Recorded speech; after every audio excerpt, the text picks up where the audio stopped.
మా అక్క కొడుకు, మా మేనల్లుడు. తనకి చిన్నప్పటి నుంచి చదువు ఫస్ట్ స్టాండర్డ్ నుంచి ఆర్మీ ఉద్యోగం వచ్చేంత వరకు మేము బాగా సహకరించాము. తను జమ్మూ కాశ్మీర్ బార్డర్లో ఉద్యోగం చేస్తున్నాడు.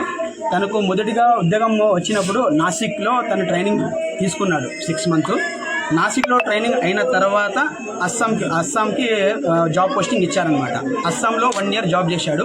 ఆ అస్సాంలో 1 year జాబ్ చేసిన తర్వాత మళ్ళా పంజాబ్కి ట్రాన్స్ఫర్ చేశారనమాట. పంజాబ్లో జాబ్ చేస్తూ మొన్న అంటే 2 days బ్యాక్ జమ్మూ కాశ్మీర్ బార్డర్కి అక్కడ వెళ్ళాలి అని తను మాకు ఫోన్ చేసి చెప్పాడు. నిన్న కూడా మాతో బాగానే మాట్లాడాడు.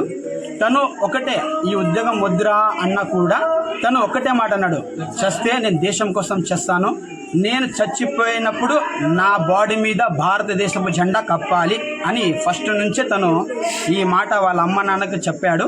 వాళ్ళ అమ్మ వాళ్ళ నాన్న ఎంత ఫోకస్ చేసినా ఈ ఉద్యోగం వద్దురా, మనకి ఏదో కూలీ నాలి చేసుకొని బతుకుందాము అని అన్నారు. మా అక్క మా మావ ఒక చిన్న బీద ఫ్యామిలీ సార్. వాళ్ళు కూలీ నాలి చేసుకునే వాళ్ళు.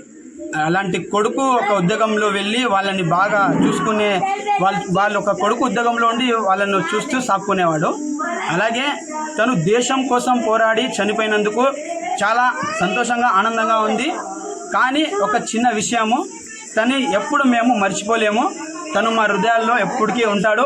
ఈ భారతదేశంలో ఉన్న ప్రతి ఒక్క పౌరులకి నేను చెప్తున్నాను, పాకిస్తాన్లో ఉండే ఉగ్రవాదులకి, లోఫర్ నా కొడుకులకి, నా కొడుకులకి కూడా వదులుకోకుండా వీలైతే మోదీ సార్ గారికి రిక్వెస్ట్ చేస్తున్నాను 2 రోజుల్లోనే ఆ పాకిస్తాన్ మొత్తం సర్వనాశనం అయిపోవాలని నేను కోరుకుంటున్నాను. జై హింద్, జై భారత్.